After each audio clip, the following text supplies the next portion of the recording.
Muy buenos días. En primer lugar, muchísimas gracias a los organizadores de este encuentro, a Juan José Gordón, a Esther y a Rodríguez y a Sebastián Celestino por haber querido contar con mi presencia aquí en este encuentro. Y comenzar por deciros que hace un minuto, mientras ya estaba en esta sala, me acaban de confirmar que uno de los fósiles que acabamos de encontrar en uno de los yacimientos en esta campaña es humano, con lo cual estoy muy contento, porque tiene una significación muy importante de la que veréis hablar en próximos tiempos. Y a ver si me centro, porque me ha descentrado esta historia, ¿no? Pero básicamente lo que me han solicitado es que os hable de la musealización de los yacimientos del Valle de los Neandertales, que es como le llamamos a este lugar, pero claro, no tiene mucho sentido que hablemos de algo sin previamente saber de qué estamos hablando y sobre todo haciendo una breve introducción arqueológica, paleontológica y geológica al lugar, que además tiene mucho encaje, la verdad, en este encuentro, porque es un encuentro dedicado al paisaje de la prehistoria, la protohistoria peninsular, ¿verdad? Y como veremos, todo de lo que vamos a hablar ahora en relación con Pinilla del Valle, todo tiene sustancialmente que ver justamente con el paisaje. Porque el paisaje es lo determinante en general en todo lo que tiene que ver con los grupos de cazadores-recolectores, en general en la prehistoria, ¿verdad? Pero con los cazadores-recolectores es definitorio. Y en el caso de Pinilla del Valle, si por algo le hemos bautizado el Valle de los Neandertales, es precisamente porque es esto, es el valle del río Lozoya lo que define el comportamiento de todo lo que va a suceder. Que comienzo por deciros que en origen las estrellas de la fiesta son los neandertales, pero hoy, incluso con este último hallazgo que os acabo de comentar, tiene que ver con la evolución humana desde hace casi 1 millón de años hasta el presente. Bien, entonces vamos a comenzar por introducirnos para hablar de que el Valle de los Neandertales está en el Valle del río Lozoya, en el norte de la provincia de Madrid, de la región madrileña. Tiene una forma realmente peculiar, como estáis viendo. En este mapa donde ubico los yacimientos arqueológicos podréis ver, para empezar, que estando en las estribaciones del Guadarrama, en el sistema central, tiene una disposición un tanto peculiar, porque veréis que es un valle que no tiene un origen fluvial, pero que lo ha capturado el río Lozoya para discurrir por él desde la Laguna Grande de Peñalar a 2.200 metros de altitud hasta salir a la altura del pueblo de Buitrago en dirección suroeste-noreste, que es algo ya extraordinariamente sorprendente, girar un poco más al este y discurrir hacia el sur para ser tributario del río Jarama y a su vez del Tajo, ¿verdad? Pero estamos en un lugar que, de la misma manera que nos contaba Antonio, que sucede con Atapuerca, también la explicación de lo que sucede aquí en el Valle de Lozoya es que está en un encuentro de paso entre el sistema central a través de Somosierra y la procedencia de las manadas, prefiero hablar en estos términos, de las manadas que vienen desde la sierra de la submeseta norte a la submeseta sur. Para que os hagáis una idea del lugar, debéis pensar que este embalse es de los años de finales de los 60 y por lo tanto no estaba cuando estaban aquí los homininos, pero el lugar es verdaderamente es un paraíso verdaderamente, ¿no? Yo muchas veces me refiero a él como el Shangri-La de los neandertales y también el Shangri-La de muchos de nosotros. Yo mismo vivo entre Madrid y el Valle de Lozoya y realmente es un lugar que es un verdadero paraíso, como os digo, un paraíso perdido. Bien, hay que pensar que estos lugares que nos resultan muy poco antropizados, realmente están casi todos ellos antropizados, como la mayor parte de la península ibérica. No ha sido ocupado por el cemento y los ladrillos, afortunadamente, porque es donde llueve y se recoge el agua que bebemos en Madrid ciudad, pero lo cierto es que es un lugar antropizado en la medida en que, además de que algunas pequeñas poblaciones, desde Rascafría hasta Buitrago, como digo, hay un total de 7 núcleos poblacionales importantes, Pero lo cierto es que, por ejemplo, las plantaciones de pinares, incluso en muchos casos determinadas fresnedas, son antrópicas, es decir, han sido plantadas a lo largo de los siglos XVIII y XIX y especialmente a partir del siglo XIV en que se ocupa el valle. La vista anterior estaba tomada desde los montes carpetanos y esta es justamente a la inversa, desde la Sierra de Lontanar, vemos los montes carpetanos y en el punto de la izquierda estamos, no tengo un... Bueno, pues da igual, en la izquierda vuestra se ve el pueblo de Pinilla del Valle y a la derecha se ve el pueblo de Lozoya. Ahí es justamente en el otro lado del río, en la otra vertiente, donde se encuentran los yacimientos en los que estamos trabajando, aunque ya anticipo que todo el valle, en todos los lugares donde hemos buscado y que hay cavidades que han podido ocupar los homininos, en todos hemos encontrado yacimientos del Pleistoceno, absolutamente todos. Este es un proyecto que dirigimos Juan Luis Arzuaga, Alfredo Pérez González, dos catedráticos de la Universidad Complutense y yo mismo, desde el año 2002, pero esta es una vista aérea de los diferentes yacimientos de los que vamos a hablar, pero conviene saber que antes de nosotros, desde el año 79, un equipo liderado por el profesor Alférez, un paleontólogo de la Complutense, que estuvo trabajando hasta el año 93, el momento en el que se abandonaron las investigaciones y nosotros redescubrimos, por decirlo así, la Cueva del Camino, que es como ahora la bautizamos. En su momento se llamó, en los años 70 y 80, se llamó el Yacimiento Paleontológico de Pinilla del Valle. Hoy, como hemos descubierto muchísimos yacimientos, hemos necesitado individualizarles a cada uno de ellos y es por eso que a este lo bautizamos como la Cueva del Camino, porque linda con el camino que hicieron las máquinas para dar servicio a las compuertas del embalse del río Lozoya en Pinilla del Valle, como digo.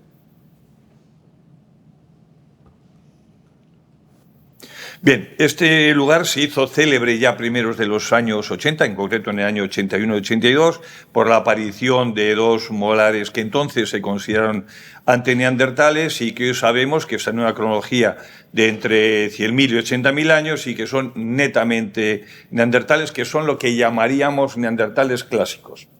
Neandertales hoy consideramos a una especie que está desde hace 300 o 350.000 años entre nosotros, pero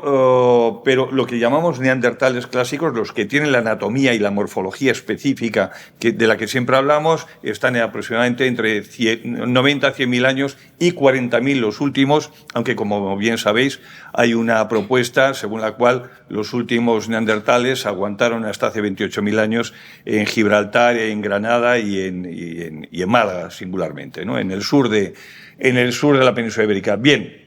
La Cueva del Camino, frente a lo que se dijo inicialmente, que se trataba de un lugar donde habían vivido los homininos, nosotros descubrimos que se trataba de un lugar que era una madriguera de hiena manchada, de crocuta crocuta, un cubil donde habían criado, como hacen siempre las hienas manchadas, comunalmente a sus cachorros, a sus crías. El lugar, en todo caso, he de decir que es de un enorme interés. No tengo tiempo para explayarme sobre el enorme interés arqueológico y paleontológico que tienen los cubiles de hienas, pero bueno, si alguien después quiere en los pasillos o en la tertulia podemos hablar de ello, ¿no? Bien, en ese mismo año de 2002 vimos en superficie unos restos líticos a escasamente 100 metros del yacimiento anterior y pues resulta que efectivamente habría un gran abrigo donde vivieron los neandertales entre 80.000 y 40.000 años, prácticamente todo el periodo de existencia de los neandertales clásicos, y donde dejaron lo propio de todo neandertal que se precie de tal, que es especialmente en torno a los hogares construir, en este caso, un campamento de caza, dejándonos todos los restos, como digo, de estos hogares, pero también de sus comidas y, sobre todo, de las herramientas líticas que ellos utilizaron para hacer sus actividades de vida cotidiana y, específicamente, las propias de una partida de caza, o de varias partidas de caza. Esta es una imagen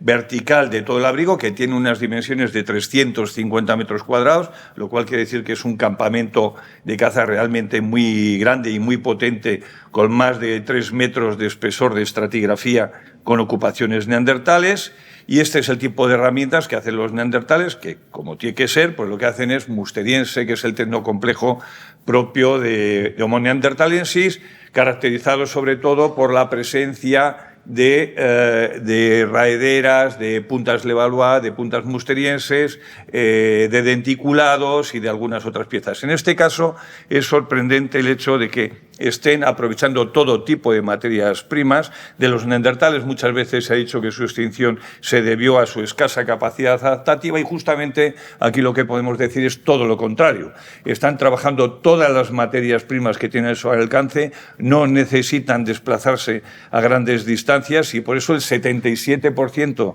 de la materia prima que utilizan es el cuarzo, que lo tienen justamente a escasos metros de donde están habitando. Sí, también utilizan otras materias primas de mucha más calidad, como el sílex, la cuarcita o los pórfidos, pero en estos casos lo que hacen es explotarlos de una manera mucho más intensiva, porque es una materia prima mucho más cara en términos energéticos desde el punto de vista de la captación en su entorno. Hay que decir que, por supuesto, los neandertales, una de las características de este lugar es que están siempre consumiendo grandes herbívoros, no consumen, como sucede en otros yacimientos, estoy pensando en Bolomor, que están consumiendo, por ejemplo, tortugas o que están comiendo conejos o liebres. Aquí no.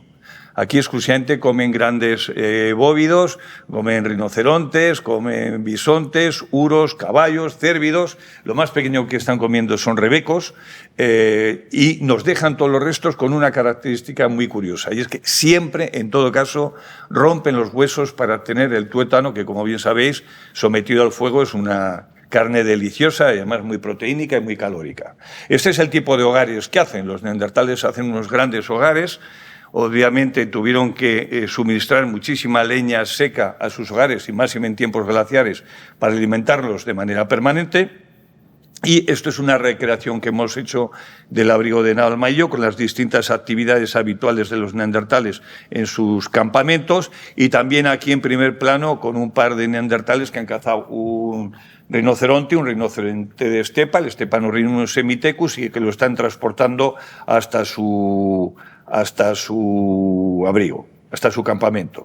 Es muy importante, y yo siempre insisto, en que la domesticación del fuego y su utilización de manera profusa permite claramente y favorece la transmisión de conocimientos. Yo siempre me imagino, cuando llego al abrigo de Navalmayo, a un gran anciano contando a los niños y a los más jóvenes sus experiencias, sus mitos, sus historias de cuando cazaron unos grandes bisontes que nadie se atrevía a cazar más que él, ¿no? Bien, esto tiene una implicación muy importante en la transmisión de conocimientos y, por supuesto, en la generación de tradiciones culturales que implican ritos e historias que contar y que trasladan unas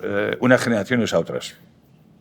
Nos apareció aquí también, como curiosidad, lo cuento, una calera medieval en medio del yacimiento, que la tenemos datada a finales del 13 o comienzos del 14. Justamente se corresponde con la repoblación del Valle Lozoya y sobre todo con la construcción del monasterio de Paular, que seguro que aquí muchos de vosotros ya lo conocéis.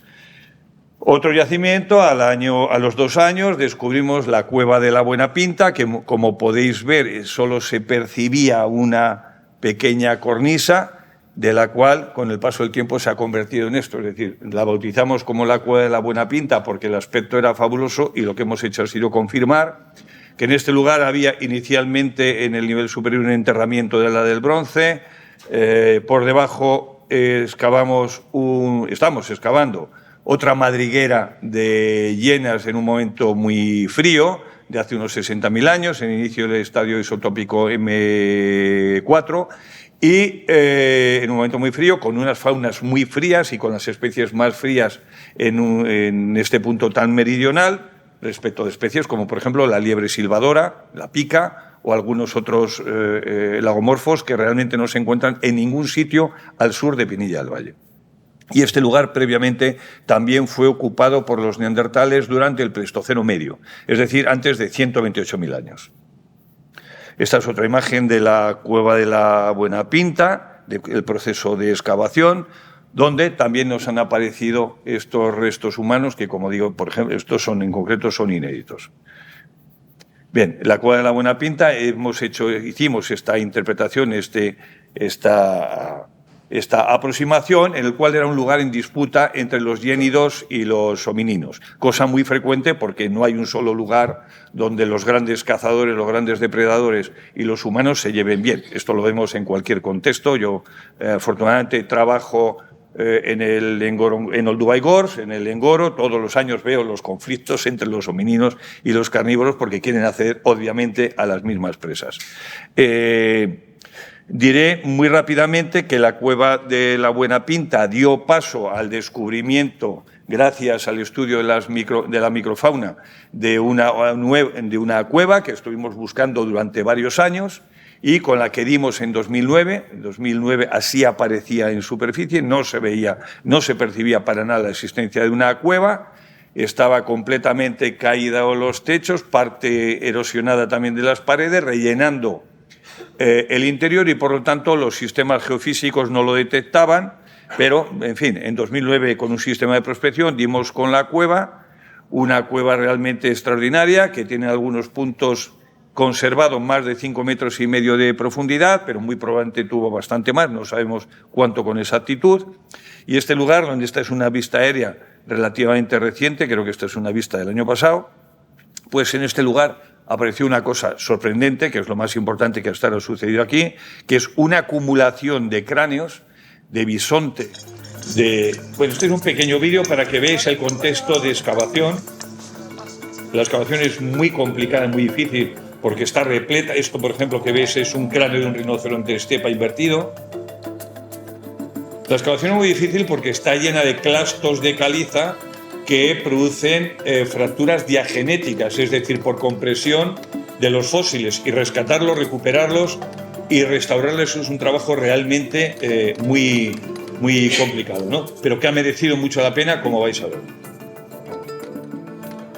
Pasamos al siguiente. También han aparecido restos humanos vinculados a un individuo infantil, con la parte más diagnóstica del esqueleto infantil de un neandertal, que es justamente esta pequeña mandíbula, la parte distal de la mandíbula, justamente con la ausencia clarísima de mentón, que es la demostración de que no pertenece a nuestra especie, que es la única que tiene un mentón como tenemos nosotros, claro, tal marcado como tenemos. Estas son las imágenes que ya están publicadas también, y esta es la reconstrucción que hizo el gran dibujante Fernando Fuello, recientemente fallecido, de la interpretación que hacemos. Pero lo más importante es la enorme cantidad de cráneos que aparecen, que después de un arduo trabajo de reconstrucción a partir de las fracturas diagenéticas, pues lo que tenemos es una colección realmente excepcional de fósiles, donde algunos aparecen prácticamente completos, como es este Stepanorhinus hemithecus, al que bauticé como Rosendo en homenaje al músico español, del que soy un gran fan. Y bueno, aparecen este tipo de grandes herbívoros, todos ellos, 4 especies, como he dicho, Bison priscus, Bos primigenius, Cervus elaphus y Stepanorhinus hemithecus, que todos ellos tienen cuernos. Por ejemplo, no hay ningún cráneo de caballo. Los caballos no tienen cuernos, como es bien sabido. Sí están comiendo, los neandertales están comiendo caballos, pero no han metido ni un solo cráneo, lo cual no deja de ser extraño. Este es el tipo de bisontes que aparecían. Es el bisonte anterior al bisonte europeo actual, y es el bisonte que se llama de estepa o de cuernos largos, porque realmente tiene unas dimensiones colosales. De esta acumulación hicimos una interpretación por la cual excluíamos que fuera... Bueno, no he dicho lo más importante, y es que estos cráneos aparecen sin que aparezca el postcraneal, es decir, solo están los cráneos. Ninguno de ellos conservan la mandíbula, solo conservan la zona donde están los cuernos y las astas, lo que hoy cualquier cazador considera un trofeo de caza. Nosotros hemos excluido, están muchos de ellos asociados a pequeños hogares, hemos excluido la posibilidad de acumulación ni casual ni fruto de la acción de carnívoros.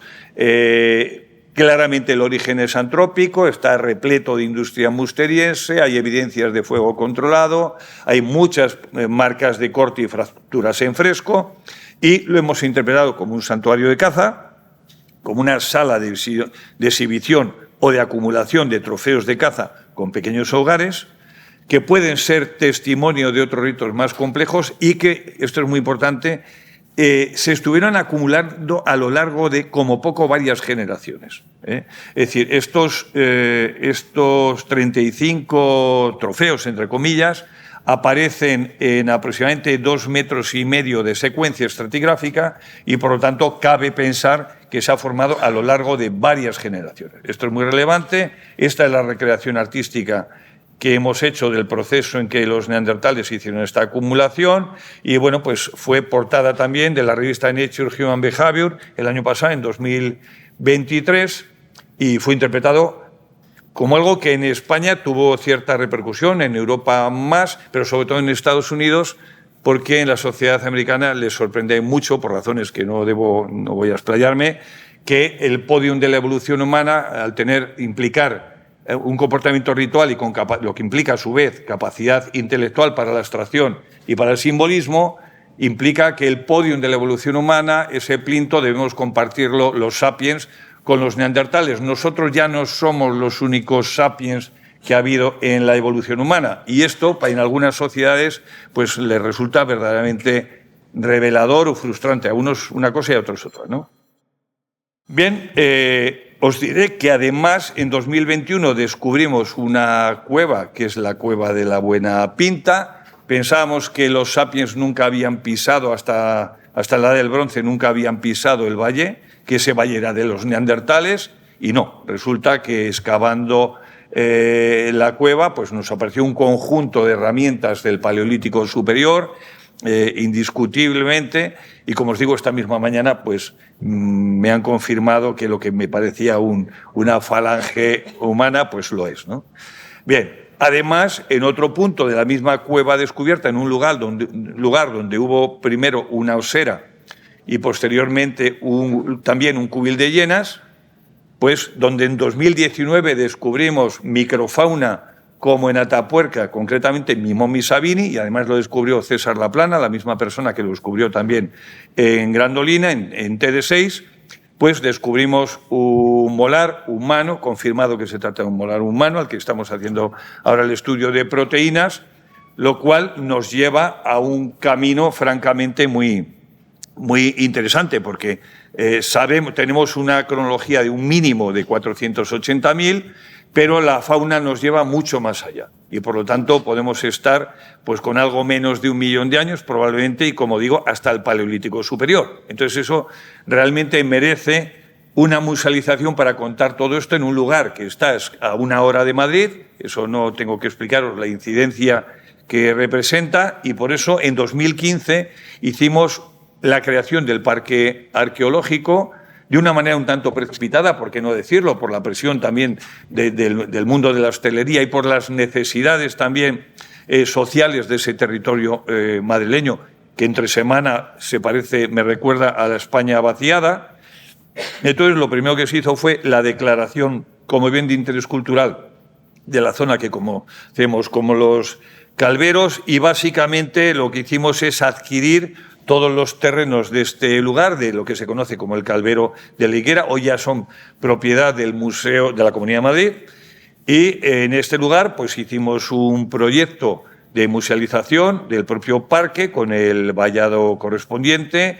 con la señalización, con los accesos, con las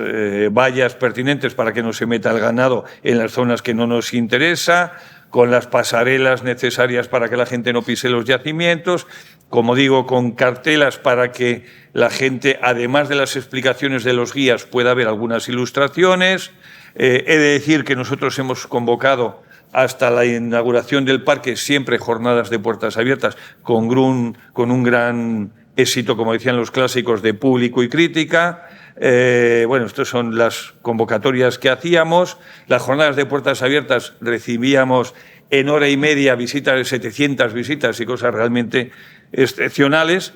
Y por esto, pues, cuando inauguramos el parque arqueológico y lo pudimos comprobar, llegamos a la conclusión de que merecía mucho la pena hacer un museo que fuera también un centro de interpretación y de investigación. Este es algo del merchandising que hacemos, lo digo porque lo que se me ha pedido es que hable de la musealización, pues el merchandising forma parte esencial de la socialización del conocimiento, como todos sabemos. Estamos ahora mismo tramitando la construcción de un centro de recepción de visitantes en el mismo sitio, pero sin ningún impacto visual. Esto es lo que construiremos, espero que al año próximo. Y allá al fondo, ese edificio marrón y el otro gris, detrás de las vacas, es el edificio, los dos edificios que hemos construido como museo. El edificio ya está plenamente construido, incluso la zona de investigación, que es este cuerpo gris, ya está equipado, no del todo, pero ya está prácticamente equipado. Esperamos inaugurarlo en el año 25, a lo largo del año 25. Ya está contratado el montaje con una empresa muy recientemente.